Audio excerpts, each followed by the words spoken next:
this is Nithya. Welcome back to Bible with Nithya's Lifestyle. வாங்க வீடியோக்குள்ள போகலாம். நான் இன்னைக்கு உங்ககிட்ட எந்த ஒரு விஷயத்தை ஷேர் பண்ண போறேன்னா, ப்ரேயர் எவ்வளோ ஒரு இம்பார்ட்டன்ட். ப்ரேயர் பண்ணும்போது கண்டிப்பாக பாரப்பட்டு நம்ம ஜெபிக்கணும். மெயினாக நம்ம ஹஸ்பண்டுக்காக நம்ம இந்த விஷயத்த பண்ணியே ஆகணும். ஸோ கவனமாக இதை கேளுங்க. இன்றைக்கி நம்ம குடும்பத்தில் நம்ம தான் ஹெட்டு, நம்மளால் தான் எல்லாமே நடக்குது அப்படின்னு எந்த ஒரு பொண்ணுமே கண்டிப்பாக நினைக்கக்கூடாது.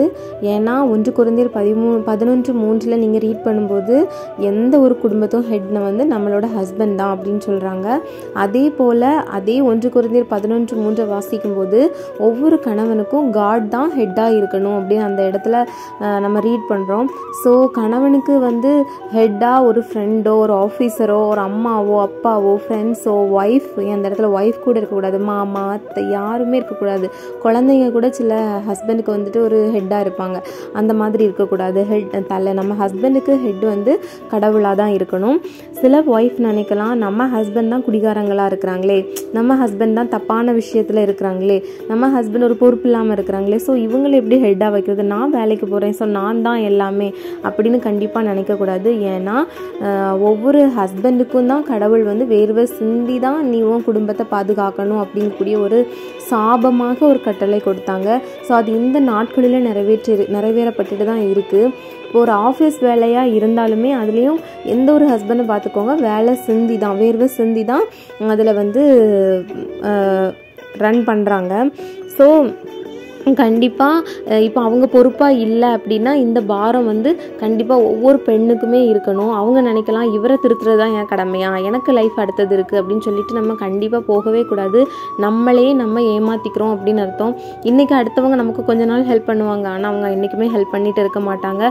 ஸோ நம்ம கணவனுக்கு மேலே நமக்கு ஒரு பாரம் இருந்தால் தான், நீதிமொழிகள் 31 நீங்கள் ரீட் பண்ணி பாருங்கள், அவள் வீட்டு காரியத்தின் மேல் கண்ணோக்கமாக இருக்கிறாள். ஸோ நம்ம ஹஸ்பண்ட் ஏன் இப்படி இருக்கிறாங்க, அப்போ இதுக்கு என்ன காரணம் அப்படிங்கிறத உடனே ஒரு புத்தியுள்ள ஸ்திரீயாக இருந்தால் முழங்கால் போட்டு ப்ரேயர் பண்ணணும். ஜீசஸ் நீங்கள் தானே அவரை ஹெட்டுன்னு எங்கள் குடும்பத்துக்காக வச்சுருக்கீங்க, ஸோ நான் ஏன் இவ்வளோ கஷ்டப்படணும், நான் ஒரு பொண்ணாக இருக்கிறேன், ஸோ என்ன தானே அவங்க பாதுகாக்கணும் அப்படின்னு சொல்லி நம்ம ஆண்டவர்கிட்ட போய் முறையிடும்போது ஆண்டவர் நமக்குள்ள வழிகளை திறந்து வைப்பாங்க. அதே போல் நம்ம இப்போ காட்லி உமனாக இருக்கலாம். ஸோ ஹஸ்பண்டுக்கு கீழ்ப்படிதல் ரொம்ப முக்கியம். அவர் என்ன தான் ஒரு பொறுமை இல்லாதவராக இருந்தாலும், குடிகாரராக இருந்தாலும், எப்படிப்பட்டவராக இருந்தாலும் கண்டிப்பாக நம்ம என்ன பண்ணணும்னா அவங்களுக்கு கீழ்ப்படியணும். நான் ப்ரேயர் பண்ணுறேன், நான் காடோட பெட்டு, ஸோ நான் சொன்னால் எல்லாம் நடக்கும் அப்படி கிடையாது. கண்டிப்பாக ஒரு பெண் கீழ்ப்படியணும்.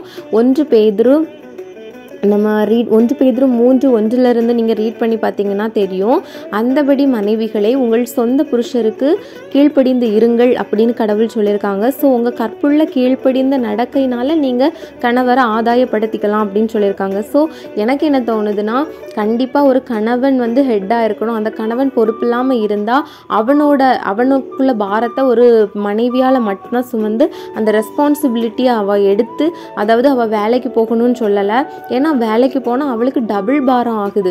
ஸோ அவள் என் குடும்பத்தை கட்டணும்னா 1 மணி நேரம் கண்டிப்பாக அந்த கணவருக்காக பாரப்பட்டு அவள் ஜெபிக்கணும். ஜெபிக்கும் போது அவளுடைய லைஃப் கண்டிப்பாக மாறுறத இன்றைக்கி நீங்கள் உங்கள் கஷ்டப்படலாம், ஐயோ என்னடா இது, நான் ஜெபிக்கிறேன், 1 நாள் ஜெபிக்கிறேன், 2 நாள் ஜெபிக்கிறேன், மாறலையே அப்படின்னு நினைக்கலாம். நீங்கள் ரெகுலராக இந்த விஷயத்தை நீங்கள் பண்ணிகிட்டே வந்துட்டே இருக்கும்போது, அவருக்காக நீங்கள் பாரப்பட்டு 1 மணி நேரம் ஜெபிக்கும் போது வாழ்க்கையில் மாற்றத்தை பார்க்க முடியும். கொஞ்ச நாள் நீங்கள் ஜெபிக்கும் போது நல்லா இருந்தது போல் இருக்கும், அப்புறம் உங்களுக்குள்ள ஒரு சோர்வின் ஆவி தாக்கலாம், வீட்டுக்குள்ள ஒரு சின்ன பிரச்சனை வரலாம். ஆனாலும் நீங்கள் அந்த பேட்லேயே நீங்கள் தாண்டி கடவுள்கிட்ட நெருங்கி வரும்போது அநேக ஆசீர்வாதங்கள் உங்கள் குடும்பத்துக்குள்ளே நீங்கள் வர்றதை பார்ப்பீங்க. ஸோ எல்லா பெண்களும் ஒவ்வொரு கணவனுக்காக கண்டிப்பாக பாரப்பட்டு ஜெபிக்கிறது. ஏசப்பா நமக்காக எல்லாவற்றையுமே சீர்படுத்தி தந்துட்டாங்க. ஸோ இந்த ஏசப்பாட்ட நம்ம முறையிடணும், ஆண்டவர் என் குடும்பத்து நிலைமை இப்படி இருக்குது அப்படிங்கிறத கண்டிப்பாக முறையிடும்போது ஏசப்பா இந்த ஆதாம், அதாவது உங்கள் கணவராகி அந்த ஆதாமையும் எழுப்புறதுக்கு உங்கள் மூலமாக வல்லவராக இருக்கிறார். ஏன்னா ஒரு ஏவாள் மூலமாக தானே வீடு இடிக்கப்பட்டு, அதே மாதிரி உங்களாகிய நீங்கள் இந்த ஏவாளாகி இந்த குடும்பத்தில் நீங்கள் இருக்கும்போது அந்த குடும்பம் கட்டப்படுறதுக்கு நீங்கள் ஒரு கருவியாக அந்த இடத்துல பயன்படுவீங்க. ஸோ ஒவ்வொரு காட்லி உமனும் கண்டிப்பாக ப்ரேயர் பண்ணுங்கள். பக்தி உள்ளவனே கர்த்தர் தமக்காக தெரிந்து கொண்டார். ஸோ யாராக இருந்தாலும் இயேசுவின் நாமத்தினால நீங்கள் ஜெபிங்க. கண்டிப்பாக எந்த ஒரு கஷ்டமாக இருந்தாலும் அது மாறும். ஸோ இதே போல் என்னோட லைஃப்ல இருந்து ஒரு சாட்சியை நான் உங்கள்கிட்ட ஷேர் பண்ணுறேன். அப்படின்னா என்னுடைய கணவர் வந்து எந்த ஒரு ரொம்ப நல்லவங்க, எந்த ஒரு கெட்ட பழக்கம் கிடையாது, அப்படி இருக்கக்கூடிய கணவர் தான்.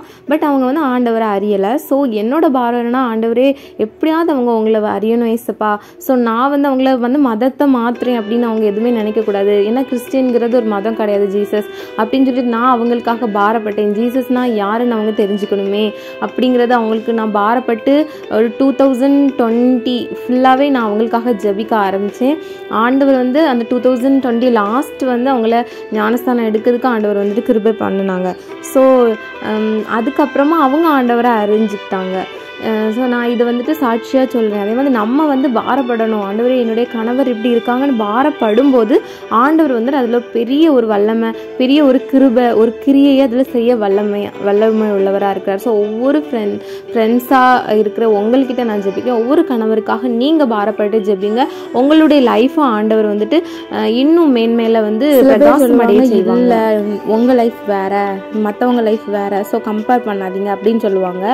ஆனால் ஆண்டவரை அறிஞ்சவங்க இப்படி சொல்லும்போது ரொம்ப கஷ்டமாக இருக்கும். ஏன்னா நீங்கள் ஆண்டவரை அறிஞ்சிட்டு மறுபடியும் நீங்கள் உலகத்துக்குள்ளே போனீங்கன்னா பாடு உங்களுக்கு டபுளாக மாறும். ஸோ நீங்கள் வந்து இன்னும் ஆக்ஷன் வந்து இன்னும் ஜெபம் அழுக இன்னும் டபுளாக தான் உங்களுக்கு இன்க்ரீஸ் ஆகுமே தவிர அந்த கஷ்டம் வந்து நிவர்த்தி ஆகாது. ஸோ நீங்கள் என்ன பண்ணுறீங்கன்னா, இல்லை நான் ஃபஸ்ட்டு கரெக்டாக இருக்கணும், நான் பைபிளில் கரெக்டாக இருக்கணும், நான் வந்து வேதத்தை தியானிக்கிறதுல, ஆண்டவரை அறியதில், ஆண்டவரை அநேக மக்களுக்கு சொல்கிறதுல நான் கரெக்டாக இருக்கணும்னு சொல்லி நீங்கள் ஒவ்வொருத்தங்க உங்களுடைய லைஃப்பை நீங்கள் சேஞ்ச் பண்ணிவிட்டு அப்புறமா ஹஸ்பண்டுக்காக நீங்களும் ஒரு மணி நேரம் அப்படி அவங்களுக்காக ஜெபிக்கும்போது லைஃப் வந்து சூப்பராக இருக்குங்க.